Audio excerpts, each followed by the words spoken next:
नमस्कार, मी पंजाब डक. आज आहे 18 जून 2026. तर शेतकऱ्याला सांगू इच्छितो की 21 जून पासून ते 30 जून त्या दरम्यान राज्यामध्ये पावसाचं वातावरण तयार होणार आहे. बऱ्याच ठिकाणी 21 तारखेला पाऊस सुरू होणार आहे, काही ठिकाणी 22 ला होईल. असं करत 30 तारखेपर्यंत राज्यात वेगवेगळ्या भागात पाऊस पडणार आहे. शेतकऱ्यासाठी हा दिलासादायक पाऊस ठरणार आहे, म्हणून हा अंदाज लक्षात यायचा. म्हणजे सांगायचं झालं तर 21 जून पासून ते 30 जूनच्या दरम्यान राज्यात चांगला पेरणीयोग्य पाऊस पडणार आहे. तो पाऊस सगळीकडे एका दिवसात सगळीकडे जाणार नाही, दररोज वेगवेगळ्या भागात जाणार आहे, म्हणून हा अंदाज सर्व शेतकऱ्यांनी लक्षात द्यायचा. आणि शेतकऱ्याला एक विनंती की जमिनीमध्ये पेरणी करत असताना जमिनीमध्ये ओल तपासून पेरणी करावी. कारण की 4 बोट 6 बोटवर जर तुम्ही पेरणी केली तर ती तुमची पेरणी खराब होऊ शकते. म्हणून पेरणी करत असताना जमिनीतील सगळ्यात महत्वाचा ओल तपासणं. आणि त्याच्यानंतर सांगू इच्छितो की पेरणीसाठी आता उशीर झाला, तर उशीर झाल्यामध्ये जर कापूस लागवड करत असत तर सगळ्यात महत्वाचं आता अंतर कमी करावं लागतं. कारण की अंतर कमी केल्याच्या नंतर मग कापसाला उतार येतो, म्हणून हे लक्षात येतं. म्हणजे उशीर झाला कापसाचं अंतर उशिरा जर पेरणी झाली तर अंतर जवळ करावं लागतं, आणि लवकर पेरणी असेल तर थोडं अंतर वाढवावं लागतं. म्हणून काय होतं, ॲव्हरेज मध्ये चांगले येतं. पण कोणतीही पेरणी करत असताना उशिरा झाली तर त्याचं अंतर कमीच करावं लागणार आहे. कारण की उशिरा पेरणी केल्यामुळे वाढ होत नसते, म्हणून हे लक्षात यायचं. आणि होईल तिथपर्यंत लवकर येणाऱ्या जाती करा, पांढऱ्या फुलाच्या करा, लवकर येणाऱ्या करा. कारण की लवकर येणाऱ्या मध्येच काहीतरी खरं आहे ना, उशिरा येणाऱ्याचे काही खरं नाही. म्हणून होईल तिथपर्यंत लवकर येणाऱ्या जाती करा. आणि शेतीचं नियोजन करत असताना चांगली मशागत करून आपण आपल्या पेरणीची तयारी ठेवा. पाऊस पडल्याच्या नंतर जमिनीवर ओल तपासा, असं करीत नियोजन करून तुम्ही शेतकऱ्यांनी पेरणीची तयारी ठेवा.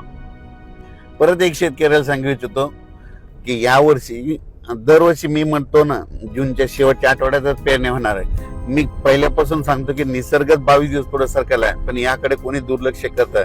लोक जे अंदाज देत असताना निसर्ग कोणी लक्षात देईना. निसर्ग काय झाला की ऋतुचक्रमान 22 दिवस पुढे सरकले, थंडी 22 दिवस पुढे सरकली, उन्हाळा 22 दिवस पुढे सरकला, आणि पावसाळा 22 दिवस पुढे सरकला. लहान मुलाला जर विचारलं तर पाऊस कधी येणार, तो म्हणतो 7 जूनला येणार. पण आता भविष्यामध्ये काय करावं लागणार आहे, आता 7 जून ऐवजी आपल्याला दरवर्षी म्हणावं लागणार आहे जूनच्या शेवटच्या आठवड्यात पाऊस येणार आहे आणि पेरणी होणार आहे, असं म्हणावं लागणार आहे. कारण की हे भविष्यात ही परिस्थिती असंच राहणार आहे. पाऊस दरवर्षी 7 जूनला येणारच नाही, फक्त थोड्या भागात पडेल. पण खरी पेरणी मात्र 14 जूनच्या शेवटच्या आठवड्यात होणार.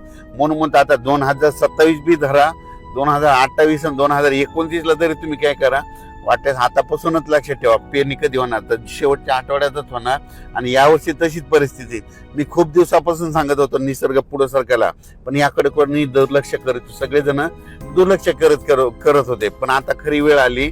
आता बघा तुम्ही, दरवर्षी जूनच्या शेवटच्या आठवड्यात पेरणी होणार आहे, म्हणून हा अंदाज लक्षात. एल बद्दल सांगायचं झालं तर एल असो या नसो, दरवर्षी आपल्या महाराष्ट्रामध्ये भारतामध्ये पाऊस येतो तर येतोच, ही गोष्ट लक्षात घ्यायची.